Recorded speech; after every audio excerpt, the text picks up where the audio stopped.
Hello and welcome. What we're here to do is talk about misogyny and this, which is a problem that's been around for a long time, obviously, but online misogyny is just a different animal entirely. And the internet does a really good job of amplifying and perpetuating gender-based violence, gender-based hatred.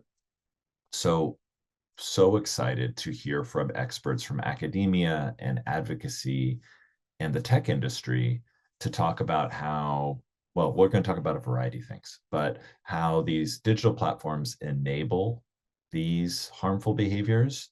And then we'll move into analyzing the effects of online misogyny while also engaging in a really constructive dialogue about how we can have impact and discuss practical solutions to combat these issues in our personal and professional lives.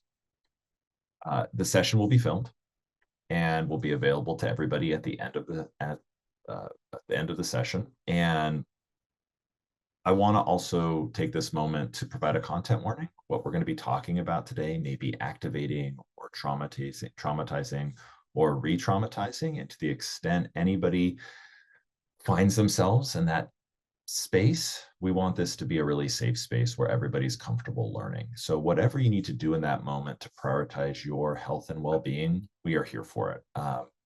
If you need to step away or mute the presentation, or feel free to access a link of specialist services via the global directory that's going to be in the Q&A. If you do have, speaking of the Q&A, if you do have questions, please feel free to drop those in the Q&A, and the amazing No More team will be answering those during the presentation, and then we will also effort to answer those as well. So just heads up to our technical team, still massive echo in my head, but hopefully I am pulling this off. Before we get started, the bios of all our amazing panelists are available, but I thought this would be a good opportunity for each of them to give just a quick highlight of their background and the expertise that they're bringing to this panel, so that I think it'll just be a good way to frame the conversation moving forward. So, Dr. K, would you like to tell the folks about yourself and what you bring to this conversation? Sure. Thanks, Adam. Hi, my name is Dr. Kaylin Coghill, but most people call me Dr. K. My pronouns are they, them, and I am a scholar, activist, and storyteller based in Richmond, Virginia. My work focuses on digital misogynoir and how Black women and non-binary femmes create harm reduction on social media websites such as Twitter. And what I'm bringing to the conversation today is a perspective about the experiences of not only women and girls online who are experiencing online harassment and online gender-based violence, but also the unique experiences that Black women particularly have because of their race and gender. Okay, I think Adam's just dropped out to sort out the technical issues. So I'm Nick Martin from Stay Safe Global. I'm also the CEO of our charitable trust, the Stay Safe Global Charitable Trust. And we work with large organizations to help create safer spaces for those who've experienced abuse and violence.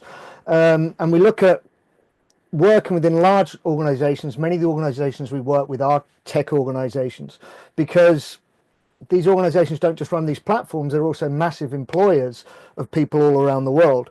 So when we work with their security departments, their EDI departments, they have a vested interest in keeping their employees safe. So we really start to, hopefully, we should be able to bring to the conversation how this is starting to affect individuals and within the workplace and without. We also work closely with the UK Government Department of Transport, because there's links as to how this kind of behaviour is affecting women and girls in these unregulated transport spaces.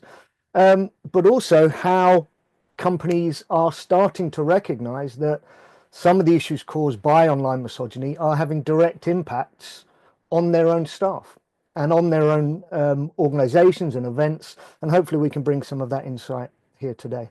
Thank you, Dr. Hill. Sorry, I got pulled backstage again, but Saeed, I'm assuming you haven't gone yet, so let's go ahead. Oh, man, you're in it today, Adam. Hey everybody, nice to be with y'all. My name is Dr. Saeed Derek Hill. I use he and him pronouns. I am a counseling psychologist as well as a full-time consultant in the broad field of men and masculinities, but more specifically, exploring helping people in education and outreach formats to explore how masculinity can contribute to various forms of violence, primarily helping boys and men and people who more align with masculinity as a core part of their identity to help them deconstruct that, to promote what I might call expansive masculinity, while really addressing what I also call restrictive masculinity in service of prevention. So, in service of preventing things like sexual violence, relationship violence, stalking behaviors, those sorts of things. And I do a lot of work with governmental institutions, college institutions. I do a lot of one-on-one coaching, things like that, to help people really deconstruct masculinity as a core part of their identity, to prevent the sorts of things that we're talking about today. And also speaking about how does this tend to happen? Why are maybe some of these spaces men and boys find themselves in online? Why are those spaces attracted to them? How does it really mess with our brains and cause us and contribute to us being misogynistic, cause us harm to ourselves and others, and really prevents us from being in relationship with ourselves, with partners, communities, and those sorts of things. So happy to be here today. Amazing. Thank you, Saeed. Thank you to our presenters. My name is Adam Dodge, by the way. I'm the founder of NTAB, stands for End Technology Enabled Abuse. We focus on delivering trainings and presentations to folks that work in their community safety or campus safety to prevent and address the ways that technology causes harm online. So let's go ahead and get started. And I was very excited to see all the Q&A lighting up, but it was all technical suggestions to lose the echo. So I really appreciate you all being such a constructive space. Really appreciate you. So misogyny, the rising impact of misogyny is a massive challenge has been for a long time, and increasingly it's playing out in online spaces. And so in this first sort of table setting discussion, we're going to talk about or explore how and where these behaviors manifest on digital platforms. So let's start with you, Dr. K. Who's behind the abusive and misogynistic behavior that we're seeing online? Yes, and I apologize if you can hear my dog in the back.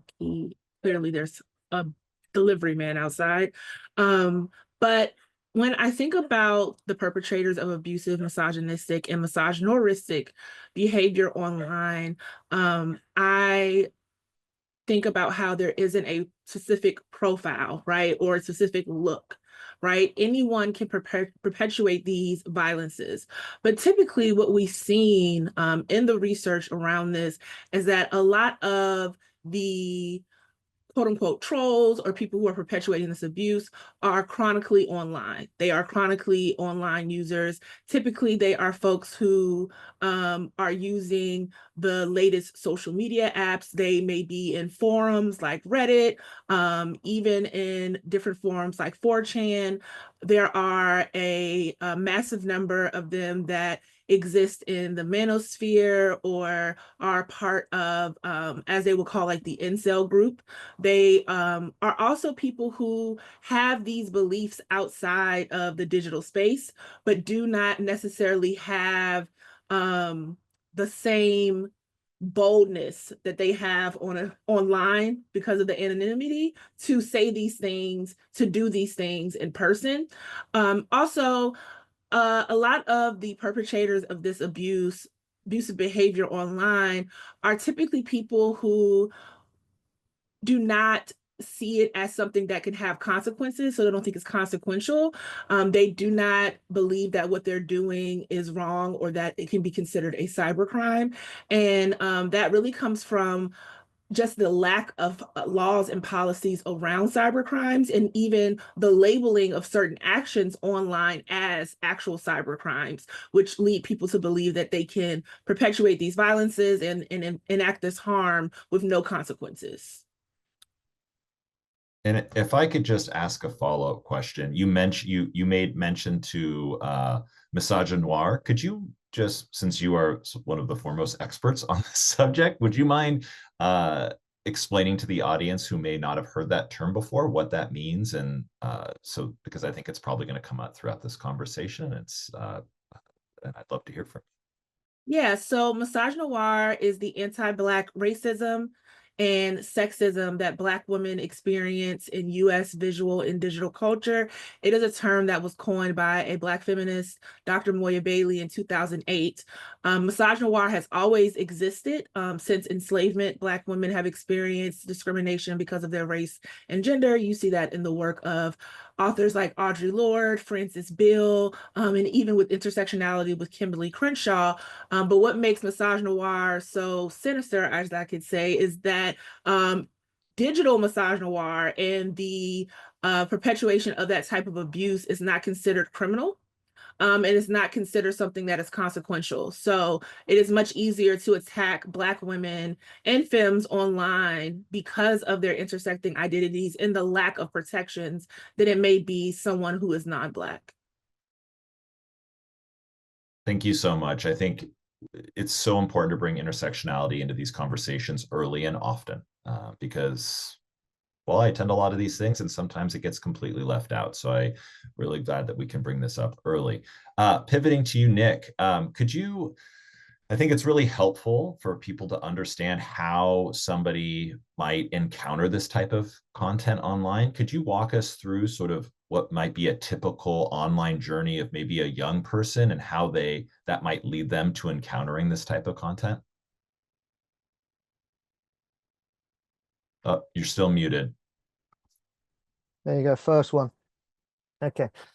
Unfortunately, it's all too easy. And it's because the people aren't stumbling across this stuff by accident. It's in mainstream media, it's in the news. So even if you were to keep your child away from all social media, period, you would still have them encountering names like Andrew Tate and some of the issues surrounding them in the news, on the radio, on the drive to school, on the way home. It's circulated. It's now in our local media, and it's in our homes.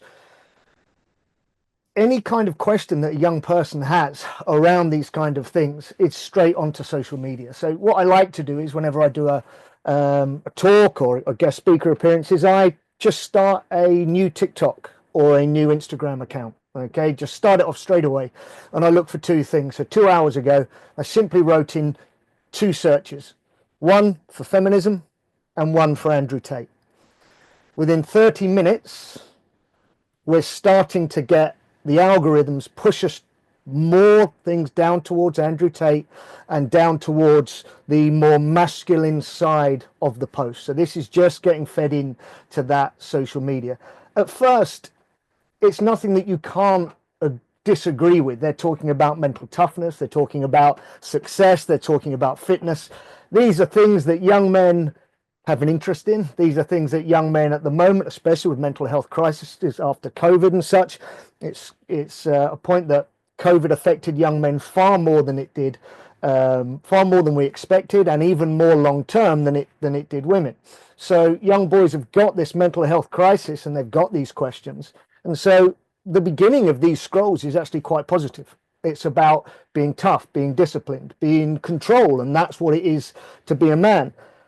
And then after 30 minutes, it starts to switch. And now you're getting information on a man who's in control also will not let anybody take that control from him.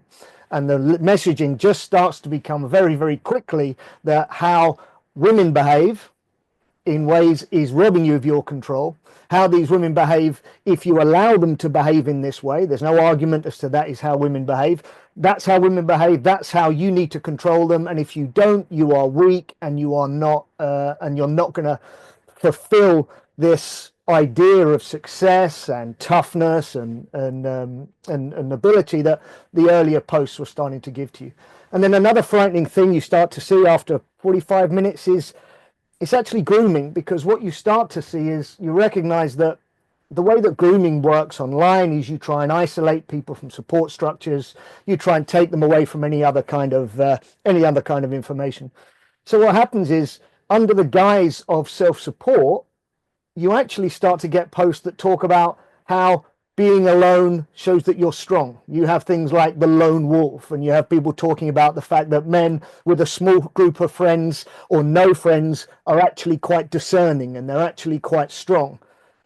But it then leads into the same conclusion that what's going to pull you from being strong is going to be the fault of women. And it just runs through. So that was a couple of hours ago. If I was to scroll through my TikTok now, I don't think we've got time now, every single post will either be business adverts coming through from TikTok, or it will start to be posts from Andrew Tate and from other groups that are starting to push this kind of agenda. It's unavoidable for young people. You don't get one post on feminism. You don't get one post on these ideas. And then it switches, and you also start to get information from women online actually degrading how other women act. And you get this full circle of strength and fitness. You get a pseudo academic approach, and then you get the validation for a young man that this is actually how the majority of women think, and that is how they want you to behave. And it's so easy to slide into this. So young men are spending far more time online. There was an Equimundo report out at the beginning of last year, and 30% of young men were not interacting with anybody outside of their own home. So if they're not interacting with anybody outside of their own home, that was in the last week, they're sat on social media, and these algorithms are just pushing it to them. We all know that it happens, but it happens so quickly and it happens so fast, and it's just all encompassing. Thank you for that. Yeah, I mean, that certainly echoes what Dr. K said about being chronically online. Well, if you're not getting outside, then online is where you're going to be spending your time. And I really appreciate how you articulated sort of how the deck is stacked against somebody who might just be wanting to spend time on social media and is fed a steady diet of content that can lead them down a really dangerous path. So in light of that, Saeed, Dr. Hill, I want to pivot to you, since we know that there's a real risk of young men and men being sort of absorbed into these spaces algorithmically and via content out there. How does education on healthy masculinity, or explaining the concept of restrictive masculinity, how can that help? How can we have impact given the work that you do? Yeah, I appreciate that teeing up, Adam. You're a pro. Yeah, so I think one of the things I really appreciate going after Nick as well, because he laid it out really, really well, I think overall, is that you know, I think we kind of just first of all, before we can address how to do education around this to prevent maybe boys and men from being really pulled into the manosphere, I think it's important to understand what information they're looking for. And Nick really did a great job of saying many times we're coming to these spaces rather accidentally. So what I might first say is, well, why are men looking for content? Why are boys looking for content about what it means to be men and boys?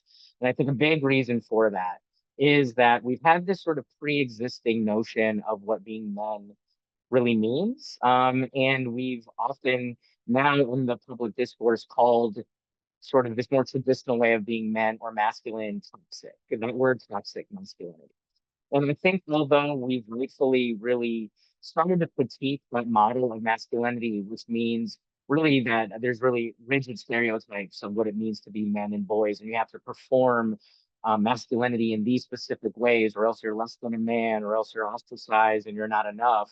That should be critiqued. However, the issue is that a lot of men, for example, really find that term to be really offensive, or they're really resentful of that term. So I did start using the term restrictive masculinity to kind of say that I don't believe personally that masculinity is inherently toxic or negative. there's things about being masculine or these sort of stereotypes sometimes that are adaptable and needed. You know, sometimes we need to be aggressive. Sometimes it's okay, right, to want power for some reason or to want to feel power or to be assertive. We might need that at times. Maybe it's restrictive, you know, as a way of sort of saying that although it's not necessarily toxic, it can be very restrictive and very confining. Which I define restrictive masculinity as sort of a very narrow definition of what it means to be men, in terms of like how you look, how you act, what your attitudes are. And there's pressure to always be those things at all times. And if you don't think or feel like a real man is supposed to, then there's a problem. And so because we critique this sort of pre-existing model of masculinity, and rightfully so, a lot of men and boys are looking for something. They're looking for answers on really what it means to be men and boys. And so they're going online because, as Dr. K really, you know, laid out really well, men and boys are chronically online. A lot of people are chronically online. And then here comes Nick with the algorithms talking about how we're sort of drawn into the manosphere more, where there's a lot of opinions that are really upheld around masculinity that really drive you know, engagement, really drive monetary value for platforms, because the loudest voices, the most misogynistic voices, generate clicks and likes and those sorts of things. And so I think one of the first things is to kind of identify like why men and boys are looking for this. And I think it's because this model that we've had of masculinity is sort of being critiqued. And so men and boys are wondering where do they fit in society, where feminism, they're starting to see women and girls really excel. And they're sort of wondering like, where do I fit? I'm toxic. I'm being rejected for that or whatever. So many men and boys are feeling rejected and isolated. They're not feeling that sort of traditional power that they've been associated with. And those algorithms are algorithmic. So the education I think really comes in to kind of say, let's be flexible about what it means to be men and boys. Let's grant you permission. Let's model for you something about, well, first of all, how it's being your loneliness or isolation, your anxiety is being capitalized on by these people online, like your Charlie Clerks, like your Angie Tates, like Nick talked about. Let's talk about that feeling of dominance that you're looking for.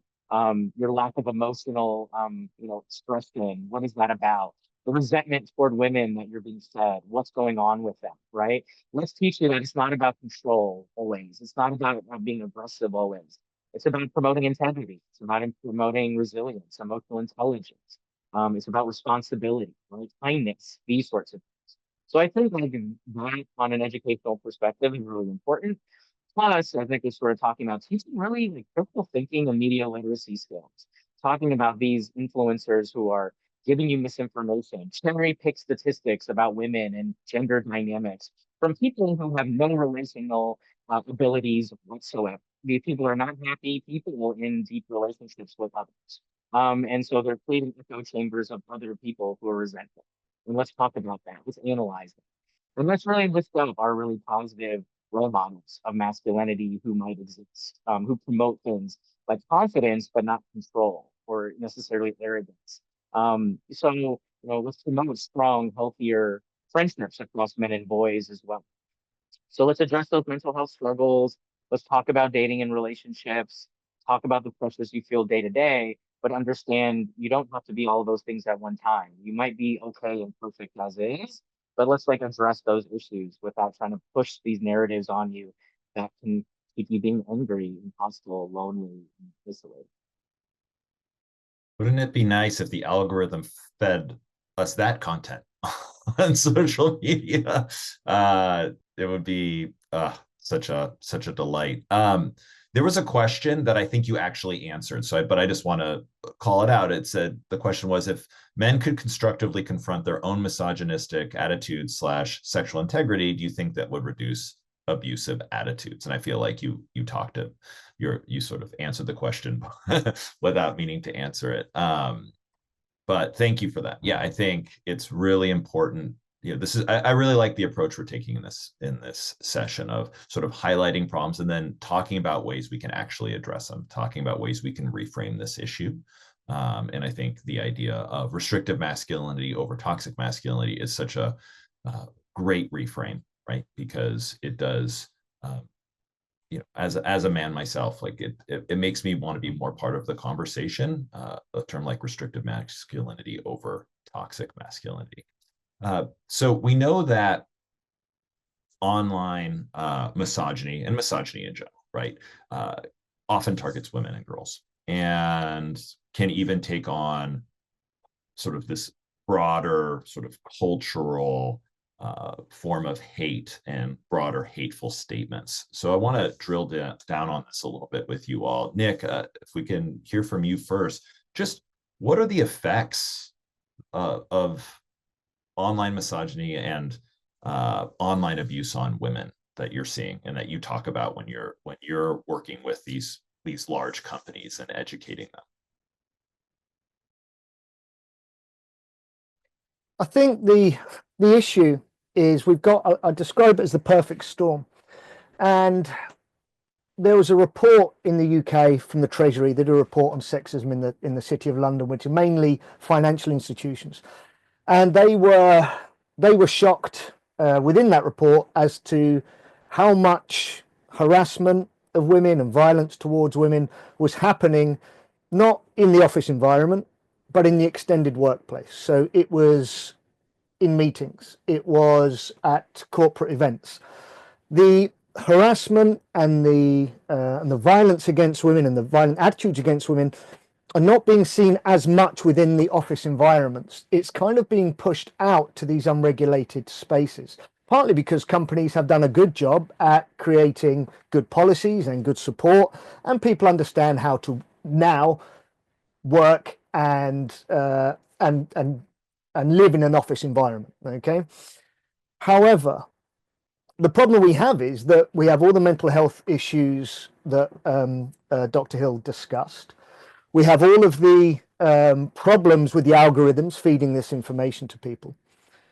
We also have the fact, as Dr. K talked about, the isolation and young boys and men not spending time away from being online. And then we've got hybrid working. So what that does is it means that any slight that is maybe experienced by a young man or a man in work, whether that's in an unregulated space of transport, if they go in and they sit on a bus or a train or a metro and a young lady comes in and doesn't sit next to them, or there's a group of women sat a few rows down and they're laughing, instinctively that starts to be viewed by the social media algorithm and by the information that's fed to them through this information. If they're at work and their superior is asking them to do something that they don't want to do, if that superior is a woman, immediately it starts to be put through the lens of the social media and through the misogynistic attitudes that we're discussing. Now, if we didn't have hybrid working, that would happen regularly every day. If you get on the bus or the train every day, you will get used to the fact that some people will sit next to you. Some people won't. You'll get used to the fact that some people will speak to you. Some people won't. However, when it only happens now and again, you don't get that normalization. And the only way that you get to discuss the issues you're feeling of rejection or annoyance is not by speaking to your friends and not by going out and socializing and getting a balanced view to help you put these things in perspective, because we're saying that young men aren't going out and doing it in that way. They're not socializing in that way. Therefore, the only way that they socialize is through these online platforms. These online platforms then magnify this toxic behavior, and that's the response that they get. And these online platforms are not supported. They're not supportive places where somebody might give you the alternative view and say, oh, don't be silly, she wasn't laughing at you. Oh, I'm sorry you felt bad about that. Why don't you go in and talk to her, or have a look tomorrow, see what's happening on the bus. I bet it wasn't really you. The buy-in to these platforms is already women are at fault. Women are against you. So therefore, the information that's given back, and if any other kind of weakness is shown, the information that gets thrown to people is immediately, you need to go and do something about this. Don't be weak. You need to be a man. You need to call this out. So in these unregulated spaces, we now have people more inclined to address what they perceive as poor behavior, but actually it's just normal human interaction, which creates more fear among women around these transitional spaces and around events and around traveling to meetings.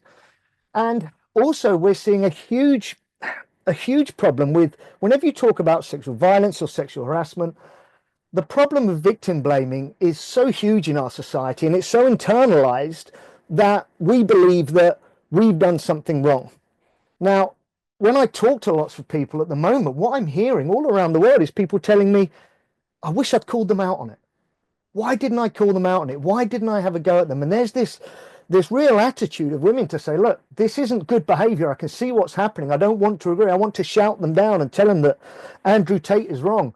But if you can do that, wonderful. And I would support anybody wholeheartedly. But if it's putting your personal safety at risk, if you're not that kind of person who's going to be aggressive in those ways, people are really beating themselves up, and it's starting to affect their mental health, that they're not actually, they feel like it's giving permission for these people to continue because they're not challenging. But the problem is, the society, we've let them down. We've allowed this stuff to happen. We're allowing the conversations to take place. We're allowing the comments to take place. If somebody burgles your house, we don't advise them to go out and find the burglar and get them down and steal your things back. We come together as society to try and make that an unpleasant and a difficult thing for somebody to do, to come and burgle your home. And yet there are hundreds of women that I'm speaking to who are feeling upset that they didn't feel in that moment that they could confront. And we're not all built like that. It's not safe, and it also isn't the best way to tackle these things. We really need to recognize that there is an issue here, and the fact that the only time that these not just young men, but these men are coming into contact in unregulated spaces, they're misinterpreting what would be normal social cues, and they're being told and fed constantly that they have to do something about it or they're weak. Therefore, it's creating a very negative and fearful atmosphere for women who, unfortunately, are starting to take it on themselves as to feeling that they need to step up and deal with it. Now, as a whole, yes, we do. But the individual person traveling home late on a train while people play Andrew Tate videos and look over or make comments, we shouldn't be encouraging people to stand up there and put themselves in harm's way. We should be doing more to make this behavior bad and make it and do what we can to stop it, to call it out, not leave it to that person. Does that make sense? It does. I mean, it raises an interesting topic or an interesting insight about, I'm starting to think about, the bystander intervention, whether you're intervening on your own behalf or you're a bystander that wants to intervene when you see something happening that is harmful to somebody else. It's much easier when you encounter a situation. It's not easy, but it's easier to identify and navigate a situation where intervention might be appropriate in the physical world. But when you encounter it online, it just feels and looks differently. And certainly, there is always the question that you have to ask yourself: if I intervene on my own behalf or on somebody else's behalf, is that going to worsen the abuse? Is that going to make me a target? I'd love to hear from Dr. K or Saeed when we're talking about intervening or allyship in these spaces. Do you have any insights or thoughts based on your experience or what you've seen, be helpful or positive or culture defining or culture changing when we're talking about misogyny or misogynoir, or just online spaces that are harmful, or have a harm for culture? I mean, somebody in the Q&A mentioned gaming spaces. We certainly see that there, but just curious if either of you have any thoughts or insights to share that folks can take away as sort of use cases or ways to approach situations when they see or encounter this behavior online. Yeah, I'll go. So firstly, before I jump into that, um I do want to create a foundation and understanding that when we are talking about how women are impacted by misogyny online, we need to be extremely clear. So based on research, based on interviews that I've done with over 100 of Black women in particular, they feel things like physiological impacts, heart palpitations, headaches, their nervous system. A study just came out about Black women holding their anger in and having autoimmune disorders, right? There are all of these actual things that are happening to the human body when you are experiencing online abuse, right? So that is something to consider. As far as it pertains to bystander intervention and allyship, Black women have continuously, since the beginning of time, been a voice for those who are experiencing injustices. And that is seen online as well. A lot of Black women have been targets of smear campaigns by people who are a part of these groups, incels, right wing, 4chan folks, and they coined them as social justice warriors, SJWs, right? And there are no protections for Black women who are doing bystander intervention. So when it comes to how allyship, and I'm saying allyship in quotation because I don't subscribe to the word ally. You need to be a co-conspirator, which is a term created by Dr. Bettina Love, which means that you need to be willing to risk something to protect someone who is unprotected, right? So when you are a co-conspirator, you are not worried about the possible dangers of putting yourself between a survivor or potential person that's going to be harmed by online violence. You are using your platform, you are using your reach, you are using your privilege in order to protect marginalized groups.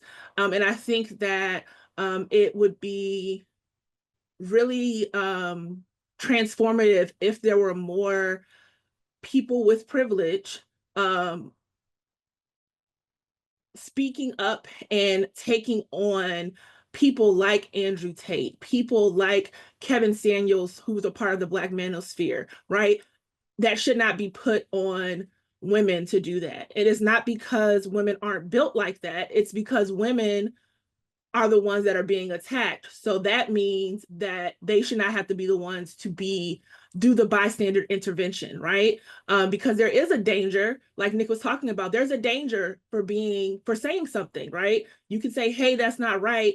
But if you're also a woman online, you're going to probably experience the same harm. So it's really up to everyone else, not women, in order for there to be some type of transformative change, but also for people to feel like they have co-conspirators and people actually value them and want to protect them from this violence in order to create that radical change and to dismantle these hegemonic values that show up in these digital spaces, and also really dismantling the hegemonic values that exist in our system, right? Because the way these people are talking online and what they're thinking, these are not just siloed to the internet. People think this way offline too. So the work has to start really in our communities and how we are talking about violence against women in general in order for it to really materialize and manifest into revolutionary change online.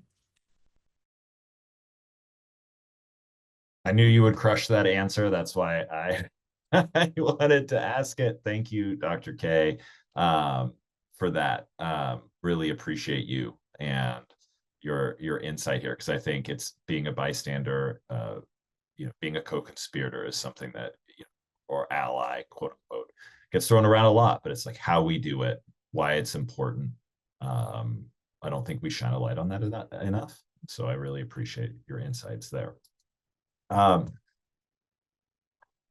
When we're thinking about sort of societal consequences, cultural consequences, just these broader consequences that accompany misogyny online, I think it's important to understand when from a broader, or in practical terms, how misogyny actually is harmful to men and boys. Saeed, can you talk a little bit about that in sort of practical terms, like how the harm manifests and why it's harmful? Yeah, absolutely. So yeah, there's a real cost to men and boys also buying into these rigid beliefs of always having to, reinforce the ideas of we always have to be dominant. We are never emotional unless it's angry, or aggressive. We have to reject everything that is valued or aligned with being feminine, right? which we also associate with things like empathy and vulnerability, cooperation, right? So if we reject all of those things and embrace all of these other rigid ideals about, that are reinforced in the manosphere, where does that leave us? It leaves us really incomplete. It doesn't leave us room to be human beings. And when we deny our own humanity as men and boys, when that's denied to us, for example, I really appreciate Dr. K going into, you know, um, talking about the real cost to women and girls online.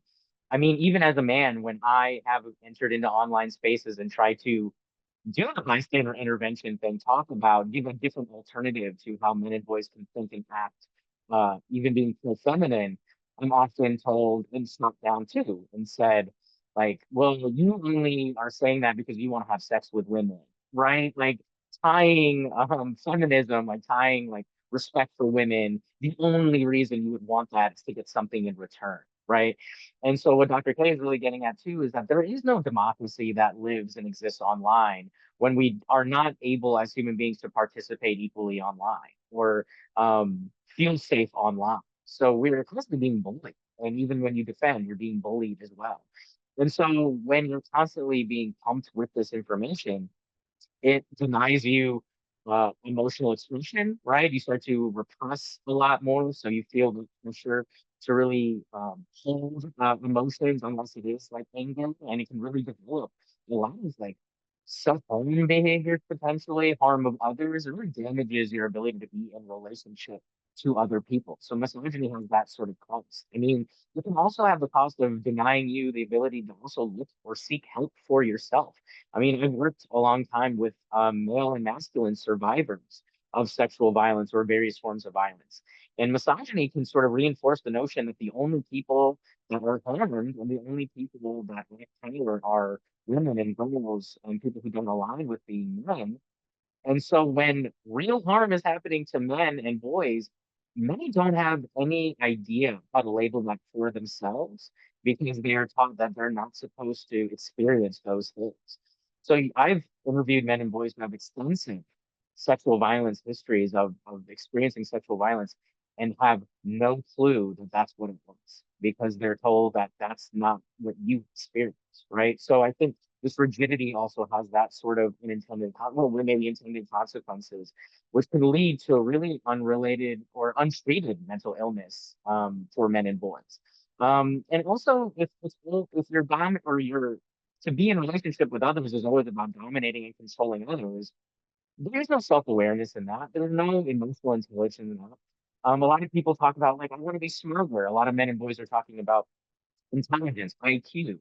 But not many are talking about EQ, or emotional intelligence. That idea of like, if I understand what's going on with me, then that helps me be in relationship to other people.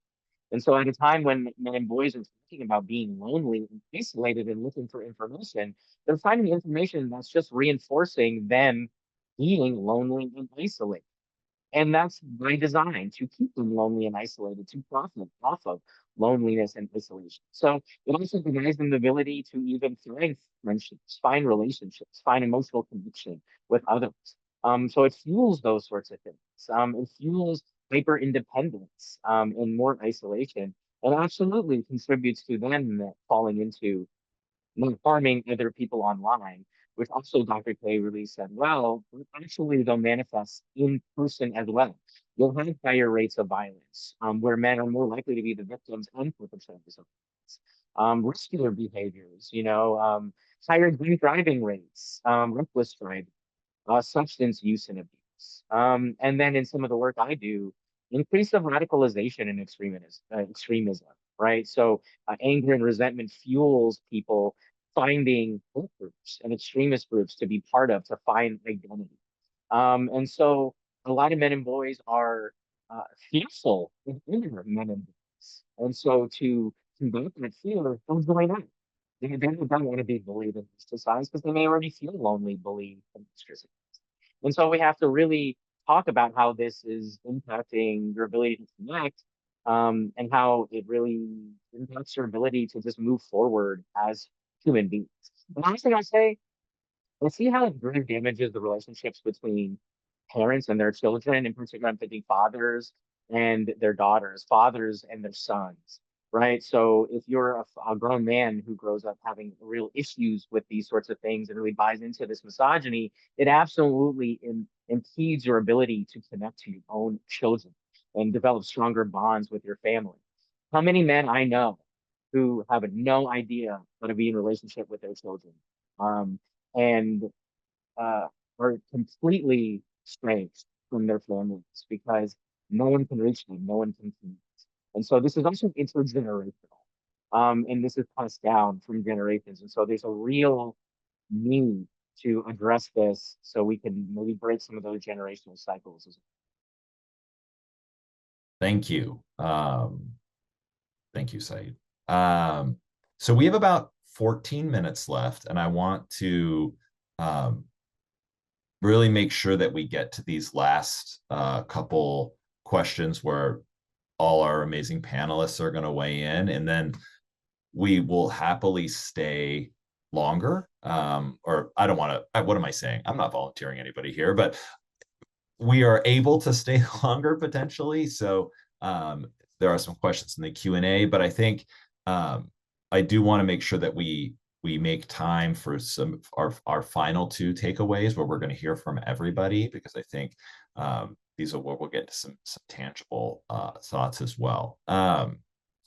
So the final question that I'm going to pose to everybody, and maybe Nick, you can lead us off here, but how should society confront online misogyny? Should we be focusing on governmental policies, better education for boys and men, stronger accountability for digital platforms? What do you have thoughts on sort of how we can some paths forward to sort of meaningfully and specifically address, you know, the themes of online misogyny that we've been talking about today? Yeah, I think if you speak to people, or you speak to people who've been involved in movements like the incel movement, or they've sort of fallen into the trap of this sort of online misogynistic world, the way that they've come out of it is generally through meeting and developing a substantial relationship with a partner. But unfortunately, what's happening is we're shutting down the spaces where that can happen. So people working from home, as I've said, aren't interacting in the same way. So for corporations, we need to make sure that I'm not suggesting we enforce people come back to the office for 5 days a week, but I do think that if you employ a lot of people, or you're a large organization, you need to prioritize time for people to get together and to interact normally, because we spend a lot of our time at work. This is where people make connections. This is where people meet others, and where we start to recognize sort of how society works. So if we keep cutting down the spaces where this is possible, it's keeping people trapped within those algorithms, keeping them trapped by this multi-million dollar industry that is making money off young people's fears and isolation. It's having real problems, and it's having real problems for young men in forming relationships, but it's also having problems for young women as well. The CPS at the beginning of last year in the UK, Crown Prosecution Service, did a report into how young people view sexual consent and these kind of issues. The statistics were shocking, because it wasn't just young men who were showing that their understanding of consent has been eroded. It was young men and young women. So you've got 50% of people not believing that it's rape if the other person doesn't physically fight back. You've got 2/3 of people believing that if you give your consent online, you then can't withdraw it in person. Now, this kind of thing seems crazy to us, but it's this whole erosion of consent and sexual understanding that is just leading to problems. And the more that it leads to problems, the more it reinforces the idea that women are out to trap young men, that women are out to make fake allegations against young men and such. We really need to go back to sex education, and we need to go back to relationship education, and we need to look at these things as being crucial to how we tackle these ideas. 90% of teachers in the UK have just come out and said they need help with misogynistic views in the classroom. They need guidance. I think companies where we employ and we deal with adults need to make more effort to have spaces where people can get together.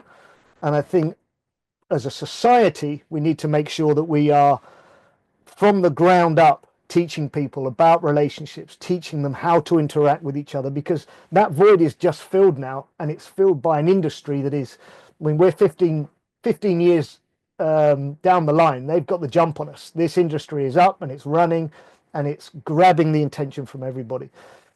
Attacks and violent attacks on women in person, on public transport in the UK has gone up 50% in the last 2 years. Now, if you can imagine what I did earlier on TikTok, and I've got all the information scrolling down, feeding me all this information, while I stand waiting for a train, while I stand waiting for a bus, as soon as I come onto that bus and I feel that somebody's disrespecting me, or it's put through the lens of what I've just spent the last 5 minutes looking at, you can see where that starts to come in. So on public transport and around, we need messages of coming together, messages of what's acceptable behavior, but also pushing that narrative that we're only going to come out of this by men and women working together to do this. All the messaging around empowering women is important, but it must take into consideration the messaging that is being given the other way. It can't play into the narrative where it just is so easily twisted by these groups online, because again, they've got the jump on us. 15 years, they're running the show really, algorithmically and on social media. They're driving the message. Thank you. Yeah, you covered a lot of opportunities there, from early childhood education on sex education, healthy relationship, platform accountability. Dr. K, given you've worked in this space, from content moderation to academia to advocacy to training, what, in your estimation, what are some ways that society can tangibly confront online misogyny? Yeah, so I think the first thing is to shift the attention away from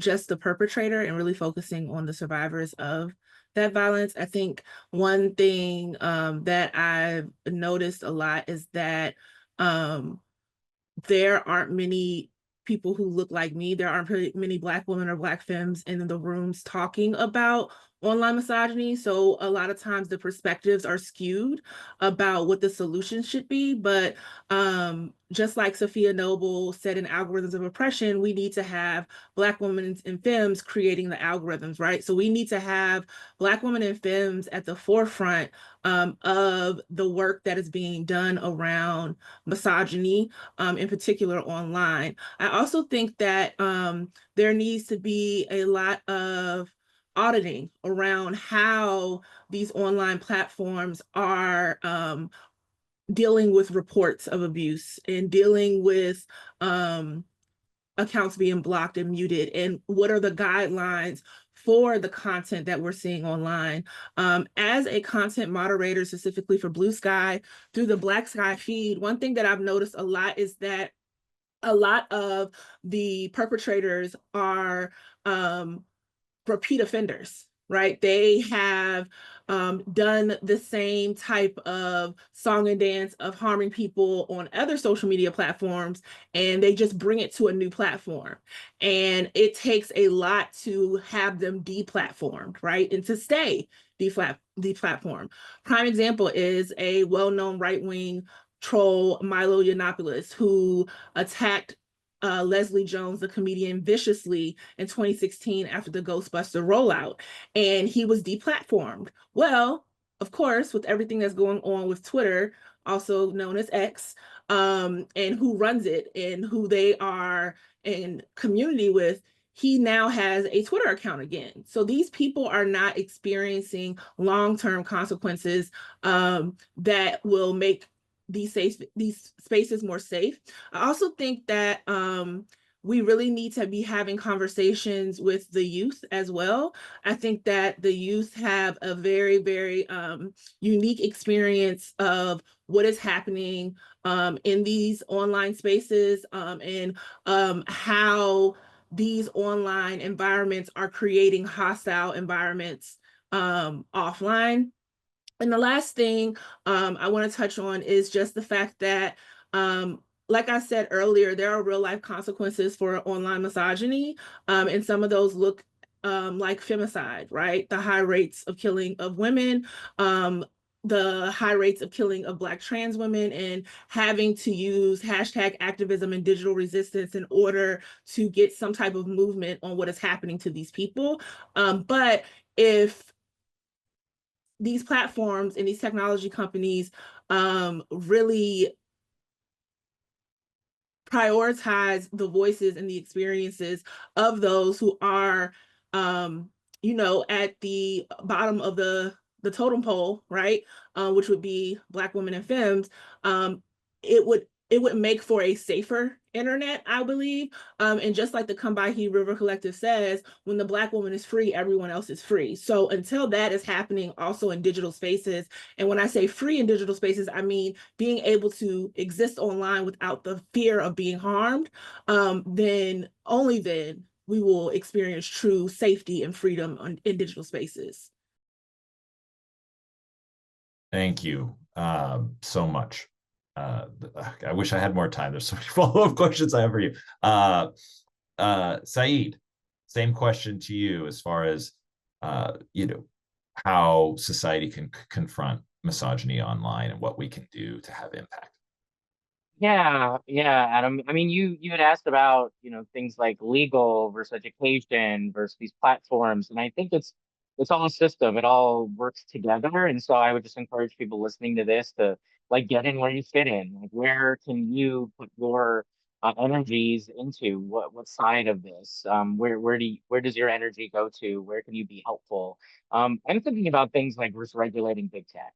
You know, they can moderate speech, and that's not like a helpful, that's not always a popular thing to sort of talk about. But these speech, free speech absolutists, uh, hide behind its power, and free speech doesn't mean free abuse. And so I think we can regulate some of that. I think, and people can correct me if I'm wrong, maybe in the chat as well, but I think about things like UK's Online Safety Act, which absolutely ties some revenue to their ability to regulate things like misogyny and digital abuse online.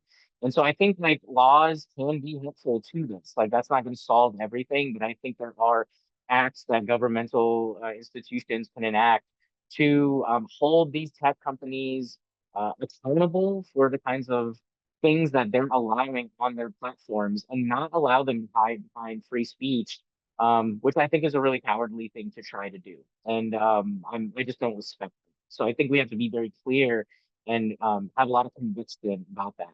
Of course, education, very helpful. We talked a little bit about that. Teaching digital literacy is really vital in 2025. In my space, talking about healthy masculinity and teaching about that, encouraging co-conspiring, right? Like Dr. K has been talking about. There's programs like that. I think A Call to Men is an organization that does a really good job trying to engage men and boys in just what it means to be men and boys in more pro-social ways, more expansive ways of understanding things. And then holding these platforms really accountable. Can we get more transparency about the algorithms? Right? Like, disclose how your algorithms work, what they're doing to promote these sorts of things, or what you're doing to not promote these sorts of things. How are you helping to de-radicalize people or radicalize people? Demonetizing hate in that way is and making reporting easier.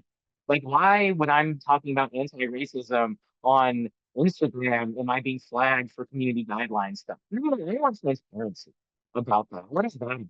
When somebody can be racist to me online all the time because I'm trying to stand up for women or people, like, no, that doesn't work for me. And we have to demand differently, or else we're just offline. And maybe that's also an answer to some of this, is like chronic onlineness or whatever it may be. We need to maybe be offline. Like, let's touch grass, as we might say, like, be in communities with each other again, and really start to try to correct some of these harmful narratives in person with each other, with one-on-one, with the people, with groups like community services. Get back to your community and talk to people again. And can we encourage them? So we don't want to shame people for being online, but also understand that there's a real cost to it unless we do something about it. These big tech companies won't change voluntarily, so let's put the pressure on. And there's ways to put pressure on, and we can also, relieve the pressure of other people who are dealing with a lot of this rigidity in their lives that might contribute to some of this. Amazing. Um, thank you all so much. I'm sorry we didn't. I I'm sorry we didn't get to everything, but I feel like we also, in your deep and nuanced and thoughtful answers, we actually covered a lot of the ground that a couple of the other questions we're going to explore. Thank you. So just so grateful to our panelists taking the time to share their insights on this issue today. And for all of you who are in attendance, I know many of you have to leave. There are some questions in the Q&A that if you all are up for it, or if there was any, we could maybe answer a couple of those if you have time, but want to be respectful of your time as well. But I can throw a couple out to you if y'all are up for it. Great. So here's a question: what strategies can we use to help men and boys who have fallen down the manosphere, incel, etc. pipeline transition towards more healthy relationships, behavior, and attitudes? And then they also say hi, Saeed. So yeah, I mean, just like practically speaking, if you are somebody who has somebody in your life who has gone down this path, like what are some practical things, what are some conversations, or what are some things that we can do to impact somebody who has experienced that? Does anybody want to take that one on? I mean, I can jump in. I mean, this is such a, we need to put more time for some of this, but I think like it depends on maybe like utilizing like your relationships to these people, your identities with these folks. A lot of times when I'm talking to younger boys and men in my life, it's using myself as an example of the kinds of things that I might be looking for, the kinds of information that I'm looking for, and being really honest about it, like learning about them, like, hey, like what kind of information, what kinds of things are you struggling with? But I might have to model that for them. So talking about things like, yeah, I'm struggling with feeling really low right now, and this is how it impacts me, right? Like, how about you? How does that look for you? Like having real direct conversations with people has been really helpful. Honestly, in my group work, let's pull in. I call it studying the game tape. Let's pull up an Andrew Tate, video or clip or a clip of somebody else being really misogynistic, and I'll have people watch it with me, and I'll ask them questions about like what they're hearing, what they're listening to, what are they taking away from it, and I'm gonna jump in and I'm gonna talk about with my perspective how I feel about it, how I think about it, given my lens, my perspective, or how these sorts of messages could cost me my relationships, can cost me my life even, or cost me my freedom. Like it's about showing folks that like they're not living freely. They're not living a liberated life when you're deeply entrenched in this anger and hostility toward others. It costs us something. It costs us our humanity. And that's what we should be angry about. People taking advantage of us when we're low, taking advantage of our anger. And let's talk about that. Let's be very explicit about it. And to Dr. K's point, no backing down, honestly. Like, look, we might have to receive, we have to put ourselves in the line of this. We have to risk some stuff. Like people, honestly, and it sounds bad, but people gotta be willing to go to jail for this. People gotta be willing to sacrifice for this. We don't want, but like we have to like try to get people back on board, back on track. And I think we have to be really direct. We have to be very vulnerable ourselves. We have to model it, but deconstruct this kind of stuff for yourself. How are you coming to this information? How do you feel about misogyny yourself? How do you feel about gender? How do you feel about yourself as a man? How does that show up for you? Having these conversations. But we don't need to shy away from this content, but we can use it to our advantage by being very real about it. Because we don't get a lot of counter messengers that are maybe going to be algorithmically promoted. So maybe we need to be doing that more in person where we can. And also, it's not all or nothing. A lot of people come up there and they try to, I don't know, baseball reference, like, get to home runs, right? For things. But like, we have to not always think about things so big. Like we're not just going to solve misogyny overnight. People have been trying to do this work for generations. But what we can do is start having like small incremental changes with just the individuals in our lives. And I think a lot of that has to do though with modeling and granting permission for that kind of vulnerability and affirming people in that vulnerability as opposed to ostracizing and judging them for it. Give them a different feeling for when they are being honest and vulnerable instead of what they get online all the time. Help people feel something a little bit differently. So there's some different things we can talk for. That's some stuff I'm thinking. I really appreciate that. I just two things that you and Nick brought up that I think are really sort of practical ways that we can have conversations. Like Nick's example of just opening a TikTok or Instagram and just show, like, really, and it's one thing to talk about it, but to actually gives people like evidence, right? Like this is evidence of how it works and how quickly it works and where it's pushing people. And I also like, say, your idea of watching one of these videos, an Andrew Tate video, and then having people talk about how it makes them feel, what they're seeing, what they're experiencing. So I really like the sort of using those as tools to have these conversations. I think are really powerful. Um, Nick, this isn't a question, but it's something we talked about before. What are you hope? Can you just give, since because Nick brings a really interesting perspective to this panel, like all our panelists do, but he works with big tech. He's talking to people and he's just in a different space than we are. What are you seeing that gives you sort of hope? There's been a lot of changes, there's been a lot of disruption around just a variety, especially in the US. There's just been a lot of disruption around gender and equality, et cetera. But since you work in this space and you've got your finger on the pulse of how corporations are sort of navigating these waters, like what are you seeing? Where do you see opportunity or hope in the current environment? Like what are your perspectives on that? Yeah, I think, as I say, these companies are, it's very easy to see them as the demon and they're the ones causing the problem. But these companies are where a heck of a lot of people work. These are big employers. And also, we don't just work with tech firms, we work with other employers. And I'd actually say that the tech firms are actually better at taking care of their staff because they want to recruit and they want to keep people in. Okay, they work them hard, but with the firms that we work with, there is a true desire not just to keep employees safe, but to keep them happy. And they've sort of stepped up the employee welfare role much more than other companies have. I think the problem now is that we've got EDI issues getting slashed, we've got programs being slashed, and it's going to cause problems for lots of employees, lots of companies, and lots of programs going through. The one piece of light that I take from it, and I explained to you before, is that let's say this follows down through to its conclusion and EDI is wiped out, and let's admit that lots of programs are going to take a knock. Companies don't know how to position themselves now with the political and the current sphere, but they're still full of people and they're still full of departments who want to take care of employees. People want to care for people, and they're there. And I see a huge drive within these organizations to continue doing that.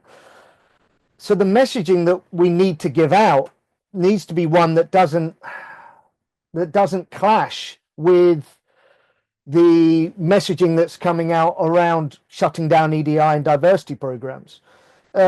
We need to talk about coming together. I think the message needs to start to become that we tackle these things together. That's an easy message for companies to promote, and one that hopefully we can get behind. And my hope is that if we start talking about a message of togetherness and coming together to deal with it, that message is not as easily warped by this kind of online misogyny industry. When we're celebrating diversity and we're celebrating women's rights and we're celebrating these things, it's important to do. In the political sphere at the moment, that may not be so easy for companies to celebrate, and they're not sure how to go about doing this. So a switch to celebrating us coming together, that messaging isn't as easily twisted. Unfortunately, a lot of the time, if we're talking about people being online and the messaging around, oh, look, we've got so many more women in tech. Well, that's a great thing, and we can all agree that's a great thing, and it should be celebrated. But it's so easily switched around by this misogynistic view. It's so easily switched around to people who are already indoctrinated to say, look, there's more evidence to you that you are not valued by your company. There's more evidence here. So somebody already in that program just continues to be swirled further down. If we're forced to change the messaging, and I'm not saying we should, but if we're forced to and companies are forced to, by talking about togetherness, by talking about coming together and working on these things, potentially it will give us a way forward that everybody's happy with and isn't easily as twisted. Not that I think that we should be cutting everything and it's a good thing, but if we're forced to pivot, potentially that's a pivot that we can take. Thanks, Nick. Dr. K, there was a question when you were talking about deplatforming that I wanted to ask you. The question, I think it's an interesting one because we see this. I see this like image-based abuse where you might get intimate images that were shared without consent. A victim might be able to get them off, Instagram or some mainstream platform, but when they start pushing out to other platforms that maybe don't have content moderation or care about content moderation. So this question is, if we're focusing on silencing and deplatforming, do we not think that they will go deeper down online where there is not moderation, that it will only be more difficult to find it and counter it? Do you find, I'm just curious what your perspective, given your experience in this area, what your like where people might go and how we might deal with it if they do Yeah, go there. I think one thing that we've all kind of touched around is that we are not seeking out people who are perpetuating misogyny. We are stopping people in their tracks that are perpetuating it, and also attempting to set up systems that prevent it from happening in the first place. So one of the things that I think we have to remember when it comes to deplatforming is, yes, there are going to be people who are going to revert to the dark web and be misogynistic over there. But a lot of people are not that tech savvy, right? So it's not like all of the incels are going to go underground and now they have an incel community that no one knows about. We will always know about something that is happening, whether it's underground or not, because these people are not that smart, and that's just being frank, right? And they also are not that tech savvy. Also, deplatforming is a great way for us to show that there is a consequence for your actions. And it can lead to people being more mindful of the fact that if I do this particular thing, there's a chance that I will not be able to engage with anyone online, right? And I think that if we focus more on addressing the misogyny that we are witnessing, and also working to be more proactive instead of reactive as it pertains to misogyny, we don't really have to focus on going into the deep underground to try to find out what they're saying about women on the dark web, right? Because we already know what they're saying about women on the dark web, right? I think we need to focus on what is visible and seen and what we can control.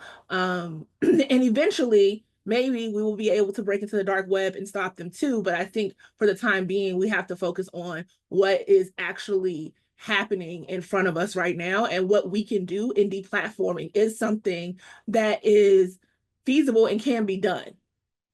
Especially with there not being a lot of laws and policies around around this type of violence and cyber violence, right? And these things are not always seen as cyber crimes. So yeah, that's my response to that question.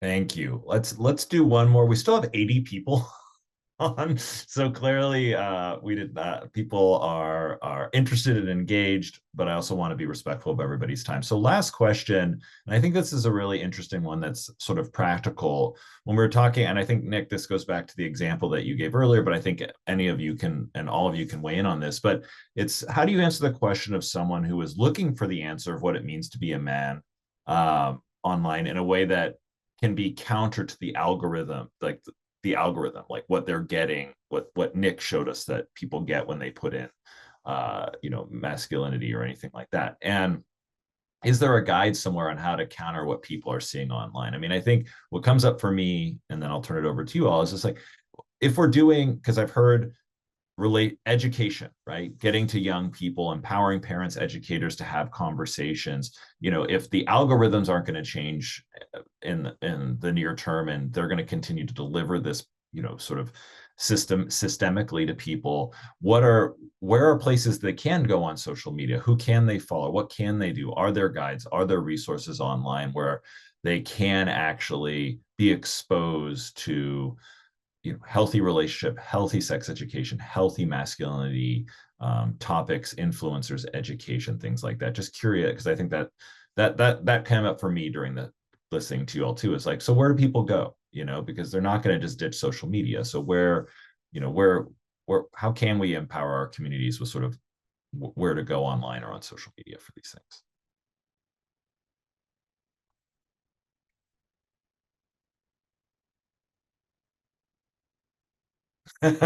Tough. Is it a tough question? Yeah, it's difficult. It is difficult, and I think maybe some of the others may be up to answer what's out there better than I can. But I think what we need to do is to counter some of the narrative that's coming out. So my big understanding, my big feeling is, look, they talk a lot about control, being in control. As a man, you're in control. You're driving this force. If you want to be successful, you're driving this course. You have to do this all the time.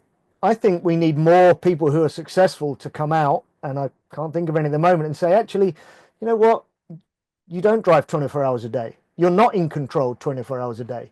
Nobody is in control of every situation at any one point. If you think you're going to be through life, you're going to find problems, and you're going to be consciously anxious that you're not in control.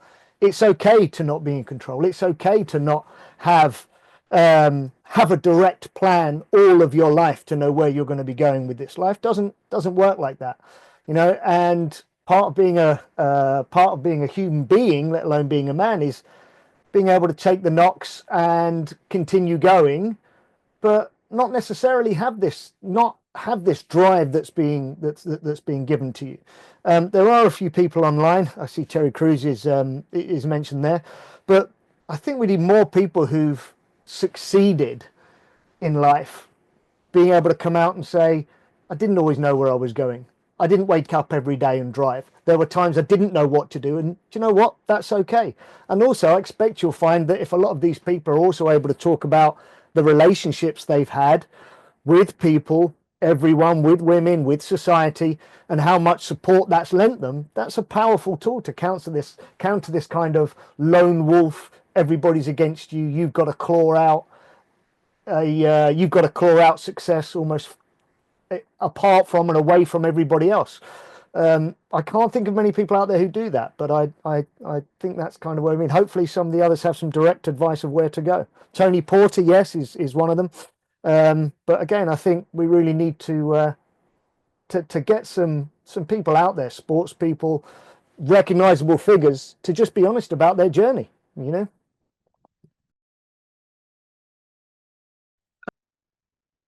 Go ahead, Dr. Ken. Yeah. I was going to ask if you could repeat the question.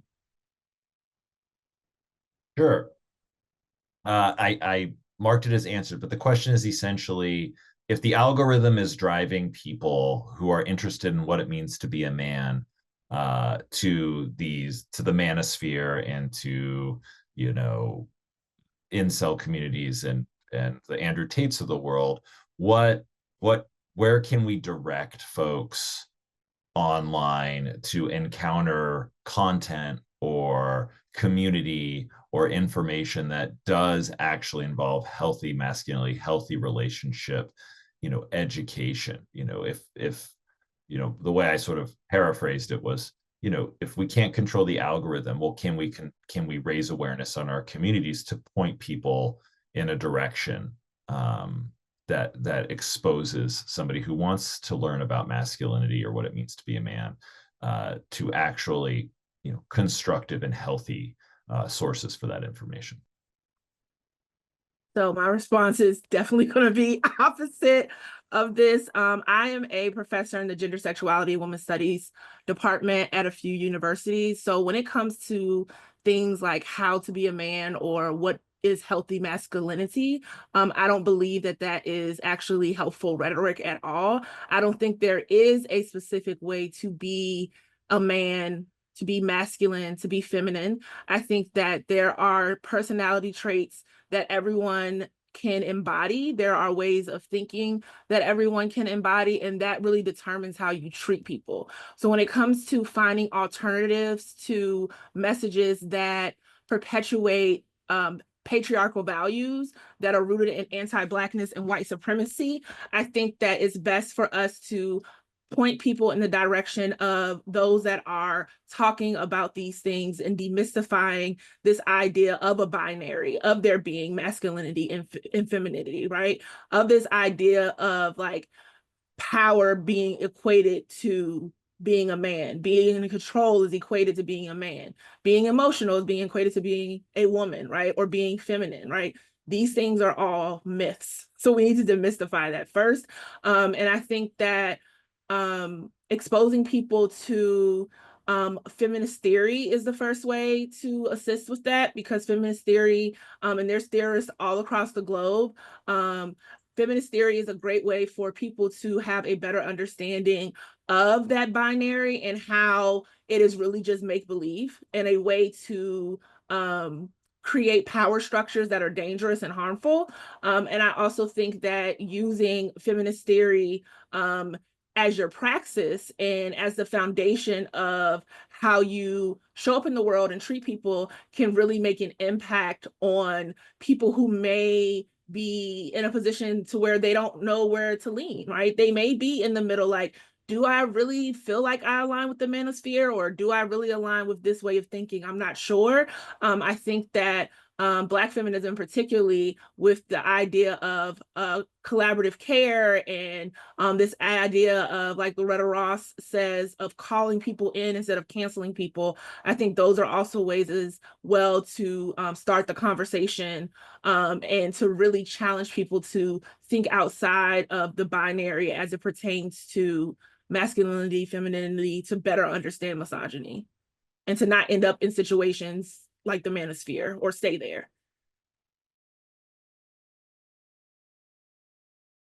Yeah, okay, so I'm really weary about like giving people names of men to model off of because like we're messy too. Like, right? And I think sometimes we get really like into this like idol worship place, celebrity worship place, and it's like we're gonna uplift this man as like the beacon of healthy masculinity, whatever that really means. And inevitably they're gonna screw up, you know, they're gonna mess up in some ways. And it doesn't have to be in egregious ways, but it can be in ways that, especially in online culture, that we're really open to critique and criticism, which we should absolutely critique and criticize people too. But I think we have to be very careful about like this is the person to follow for, you know, healthy masculinity or whatever it may be. I think what I prefer is like using clips or moments that really show like the full humanity of maybe men if you're going down that route. So for example, like Jay-Z, for example, his 444 album, I've used clips from like his video documentaries that he did where he was just talking about what it means to be a man in relationship to like Beyonce and what it means to mess up, you know, and try to figure some stuff out. Like, I'm not going to prop up Jay-Z as a beacon of masculinity or healthy masculinity at all. But it's helpful to just see men talking about what it means to try to be in relationship with women and the struggles they have with it. Right. So I'm going to try to prop up a lot of maybe men and mass folks that are maybe talking about like the messiness of it, trying to figure it out, trying to be better, do better. I think like maybe through music, there's a lot of like people who push maybe the envelope through music. Like, what does it mean to deconstruct like Kendrick Lamar as an artist and how he's trying to show up to his music as a man, right? So, like, when we talk about um really dynamics, when we talk about the relationships that men are in, as opposed to this man in particular, um, you know, I'm also going to say this, like, I am trying to figure out as a professional what my relationship to social media even is because, like, I don't know, social media is kind of an outlet for me sometimes to be a little messy too. But like in the comments of people a lot. It's to fight back against stuff, right? And I'm not afraid to do that.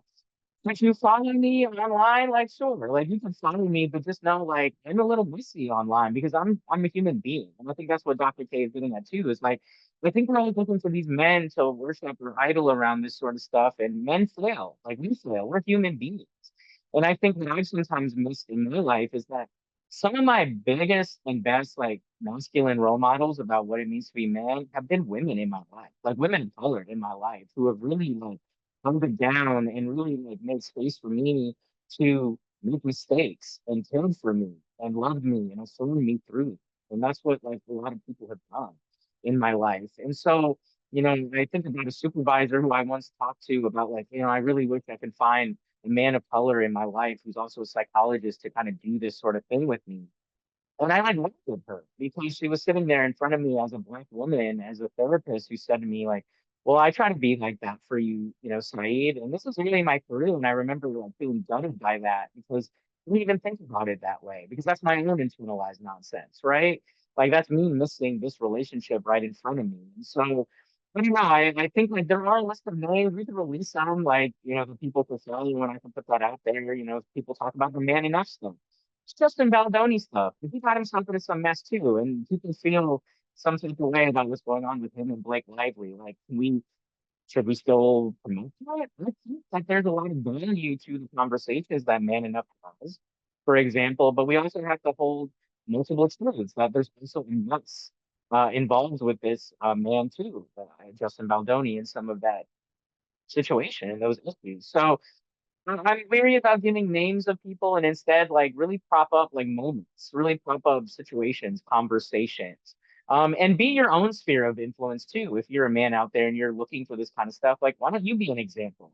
Like you put some content out there on social media. Like why not you?